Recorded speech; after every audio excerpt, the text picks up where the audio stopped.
Hey guys, Jason here, Samco Workshop. Today we're going to talk about the truth about big tires. Okay, this is putting bigger tires on your truck, on your Jeep, any of that kind of stuff. What is the advantages?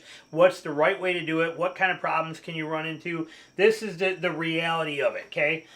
These are some of the advantages. Again, if you don't have time and you're real busy and you want to just leave, just pause it, look at it, and then move on. You're good. Go ahead. If you want, I'm going to dive in deeper into this kind of stuff. So, I am one of those two people too as well. When every truck I have bought, even every car I've bought for myself, not car but SUV, even my little Jeep Renegade that I had, my Jeep Trailhawk, Cherokee Trailhawk, every single vehicle I buy, first thing I change is the tires. And I always go up as big as I absolutely can, within reason and for purposes. But bigger tires are always better. But there's a right way and a wrong way, depending, and it may vary based on what your goals are with the vehicle.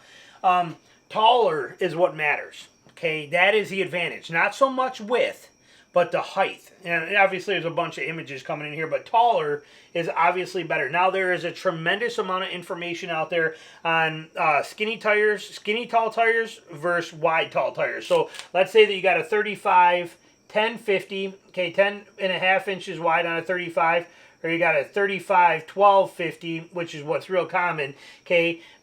They're both the same height. There is tremendous amount of information it tells you out there that this one offers zero advantages over what this one does. Okay, they both have the same contact patch, purposes. They both have the same advantages. This one actually has a lot of disadvantages, which we'll cover. But so there's a lot of information out there. But a tall tire, going up in height of the tire size, going from a 32 to a 33, a 31 to a 32. And I'll give you some ideas on that, like on your Gen 3 Tacomas, like on most of your Tacomas. It comes with a 31. You can usually get up to a 32 on there. Going to a 33 will require a different wheel offset, and when you're fully articulated, you might even end up rubbing on the frame, on the body mounts there, things like that. But you can go from a 31 to a 32, usually pretty good. On a new Colorado that's out there, you can go all the way up to a 34. That's a beautiful thing without having to change wheels. You change wheels and change the fender flares. You can even get up to a 35 on those, which is amazing. The Ranger 33s, I think you can get up to. The new Tacoma, you could get up to a 33 if you put a lift on it, or if you bought a TRD Pro on a 2024. So, and on most of your full size, the F-150s, the Silverados, and the Rams, you can get up to a 35, even if you end up going to, maybe you might have to do a leveling kit, but you can pretty easily get up to a 35 on those. So, but especially if you do it right, if you start thinking skinnier rather than tall or wider, but a taller tire is where the benefit comes in. You're going to get a bigger contact patch, okay? So the actual part of the tire, when you take a round tire, okay, this section right here that actually touches the ground is much bigger than if you had a smaller tire and you only have this section that's touching the ground. See the difference in that contact patch? And then when you air it down and it comes out like this and goes that way, this contact patch from front to back gets much bigger. That is the important contact patch. The width contact patch can't really grow because the rim squeezes it. So if we look at that, even on so if you got a rim here on the inside, this is your rim, and then you got a tire on here, even if it were to bow out a little bit, it's just a little bow here, because the rim will not let it stretch out too far from the rim. So that if you're looking straight at the wheel, you don't get that luxury. So the advantage is the taller tire gives you a much bigger contact patch footprint. So that's huge. Also, when it comes to bumps, potholes, getting up and out of mud holes and things like that, getting over roots, anything that we encounter like that, getting through ruts, that bigger rolling resistance or bigger rolling diameter is much easier. Getting over logs and sticks in the trail, things like that you got to climb, rocks, any obstacles. When you approach said obstacle, let's just say that it's a log right here, and you roll up to it with this size tire, you can see the height that has to clear and how hard that is. But if you roll up to that with this size tire, it's much easier. Actually, that would come in at the ground level here, okay, because it'd be the same, ground doesn't change. But you see what I'm getting at. It's going to be higher. That tire is bigger. It's easier for it to roll. Also in potholes and bumps and things like that, it doesn't drop as far in. It does, and then the lip to get out is not as abrupt. So it's not such an issue for you. So if you got a pothole here, okay, and here's your lip of your pothole coming out, as that smaller wheel drops into here, okay, it's going to hit, and you're going to hit it here. Whereas a bigger wheel comes into there, you're going to hit it here. It's easier for that bigger wheel to not take such a hit on it. So for bumps and things like that, it's a huge difference. I notice it tremendously now. You know, I went from 34s on my F-150s. I drove a lot of F-150s. I think I had 11 of them. I always had 34s on my F-150s. I went from an F-150 to a Ram 2500 that I had 35s on. Noticed the difference there. Then I went from there down to my little Jeep Renegade I used just back and forth from work, which had 30s on it. Then I went and that was just brutal on the bumps. And in the woods even, you again, little obstacles would cause you, roots would cause you major problems, where with the Ram, it was easy peasy with the 35s. And then I had Jeep Wranglers with 35s and 34s. And so, like I said, I've been all over this board on it, going from my Tacoma, where I had 32s, to now having 35s and driving the same exact 2 tracks and back roads and the mud sections and the things I'm doing now. I smile every time I'm in that Gladiator on 35s. Just like, oh my God, this is just so much easier, so much more gentle on my body than it was in my Tacoma. It's wham, wham, wham. You know, this thing just boom, boom, boom, just rolls right through it because of the tire size. It's tremendous. So taller tires are going to give you a lot of bump compliance and things like that. Also, a taller tire is the only way you can increase ground clearance on a vehicle. Understand that. The only way to get ground clearance on your vehicle is to increase tire size. A lift will not give you any ground clearance. All a lift does is lift the truck higher so that you can get bigger tires on it. But it is the tire that does it. Here is your differential, okay, and your axles on the back of a truck. Let's just look at this for example. Here is your tire, okay? Right here. Those are your tires. There's a differential. The only way to increase the distance here is to increase the distance here. That is the only way to lift that stuff up. Plain and simple. There's no two ways about it. The only way to get ground clearance is to go with a taller tire. Not a wider tire, a taller tire. So taller is always better. There's so much advantage to taller tires. Now, is wide tires a problem? Yes and no. Okay, it depends on what you're doing. If you're truly off-roading a lot and spending a lot of time out there, and when I say off-roading, there's 2 versions. Let me put it this way. If you're doing what I'm doing, which is a lot of gravel roads and then dropping into power lines and mud holes and messy stuff and trying to get into hunting areas and things like that, but you're still spending a lot of time on gravel, wide tires is a no-go. It's pointless. Don't even think about it. But if you're mall crawling, which there's nothing wrong with, nothing at all. It's what most of the trucks out there do today is, when I say mall crawling, I do not mean it with a negativity. I mean that you're really not off-roading, but you love your truck, you accessorize it, you make them look really cool, you put your own personality into them, and they're amazing. I'm taking nothing away from those. Even those ones that I see go down the road that look like this, that I would never drive that, yet I appreciate, you know, somebody's vision of what they did with their truck and how they're proud of it and the money and the time they put into it. So again, whatever you do with your truck is your way, and I take nothing away from that at all.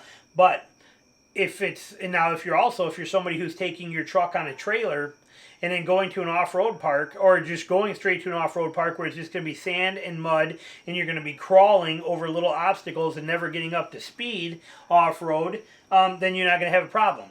Okay, but you're going to, with wide tires, for what I do, they're a major problem. We'll talk about it. Clearance issues are a big one, though.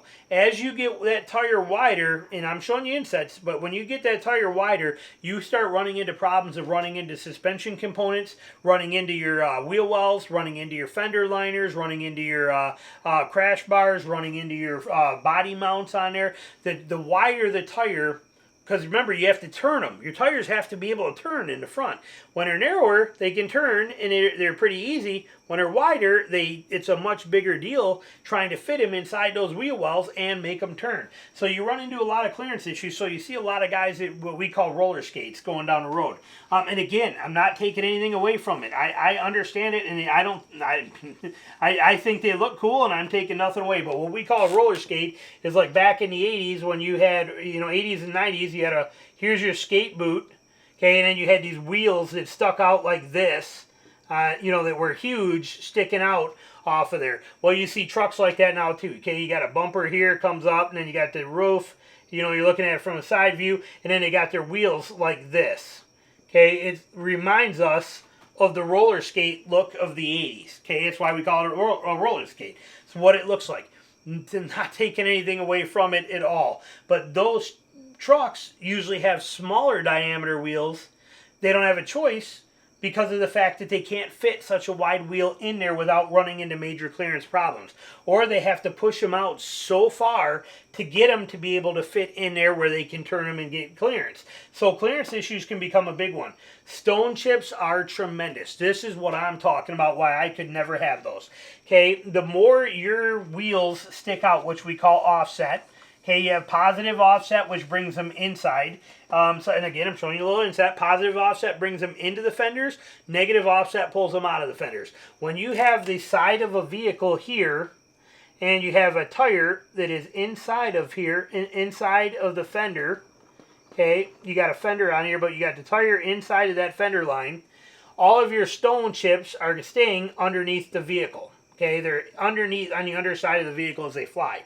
But when you have the side of the body here, and you have a tire that goes like this, it's just a little bit inside here, and then it comes out like this. That one, every stone it throws hits the car. Okay, it actually hits your paint and chips and dings everything, and it's really a mess. And like I said, especially start getting into more aggressive all-terrains, they are chipping your paint like crazy. So stone chips are a major problem.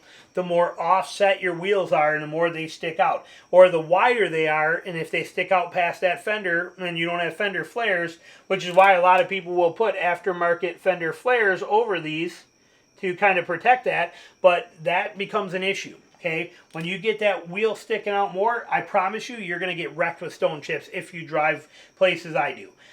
The other one is the weight. Weight is a big problem for wide ones. Now, some vehicles can handle it. Some people don't care. Some people are like, it rolls it just fine. And it does, especially if you're, again, I don't say it in a bad way. Mall crawling is the term we all use, but if you are more of a pavement person with your vehicle, you keep it spotless and you got lights under it, and it's all lit up and it looks really cool, and you take it out and show it and go hang out with your buddies there, and I totally get that. But those are, then you're not worried about the weight. But you take and go put, you go take a stock, let's say for example, now, let's put it this way. Well, one, I'm curious to see. The new Bison is coming out. The new Bison is coming out with a 35-inch tire on it. Now, it's coming out with a C-rated Falcon Wild Peak 35 on there, I think is what, or a Goodyear MT, Territory MT is coming on it, which is a very lightweight, thin ply, quick wearing kind of tire. It's not a bad tire, but it is a real lightweight, lower version of a 35. Whatever it is. I think it's a 315, 70, 17, I think is what it is. But now if you were looking at other ones, especially if you get into an LT, a light truck tire that's actually 10 ply, E-rated, you're going to jump up 20 pounds per tire to get into that tire on that truck. With a 343 gear, or 342 gears, I think it is. I think the ZR2's got 342 gears. With that gearing, you put that thing in 4 high and you get into sand, it's probably going to bog right out on you and you're going to be done. Okay, with the LT, if you were to change tires and not know what you're doing, because it's not geared to handle, basically a 35 1250 is what that is. That's a 35 tall by 1250 wide with 342 gears in there, 3.42 gears. Even though you have the horsepower and energy, it won't be able to roll those very well. And when you're asking a motor to turn all 4 wheels, you're going to be in trouble. You probably have to go into 4 low. That's my assumption. We'll see when that truck is out and people actually start using it for that. We'll see when that Bison comes. But another example is Jeeps. You see people take a Jeep Sport, a Wrangler Sport, and which the gearing, I think it's like 373 or something, a little better than what the Bison is, but still not a high gear ratio. I think that's what it is. But if it's 373 or somewhere in there, but they take that gearing and then they go putting 37s in a lift on it, rolling down the road in 2-wheel drive, that's going to work just fine. You're going to be doggy. You're going to lose 6th gear. If you're a manual, you won't even forget 6th gear. You'll never see it. You'll never even get into it again. But as soon as you put it in 4-wheel drive and you try to climb something, you're going to bog and you're not going anywhere. It's too much weight for the engines to turn those over. When you put a 37 1350 on that, it's just too much for it to handle. So weight is an issue unless you're regearing. Okay, regearing means you're taking apart your differentials and putting new gears in there, going from a 373 to a 411, something like that. Something along those lines. So there's a lot that comes with that factor that with wide tires can be an issue for. Where taller tires in a narrower version, like for example, I went from on my Gladiator, for example, we went from a 33 Falcon, 33 inch, 33 by 11.2 by 33, okay, and then we went from that to a 35, and we went 11.6, so it's very similar in width, but we are 35, and a Toyo Open Country AT3, but we only went up 3 pounds per tire. Okay, so that's not a lot of weight on there. So it kept all that stuff good. And I already have 411 gears. I could roll those all day and there would be no issue.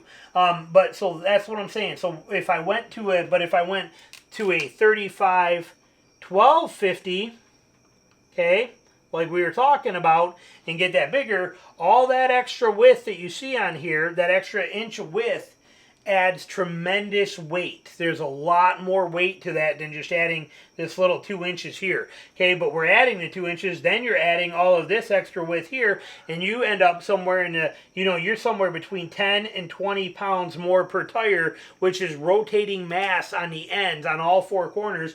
It can be an issue for a lot of vehicles, so just keep that in mind. Less height, too. Because of the fact that when we have some of these issues with wider, we don't actually get taller.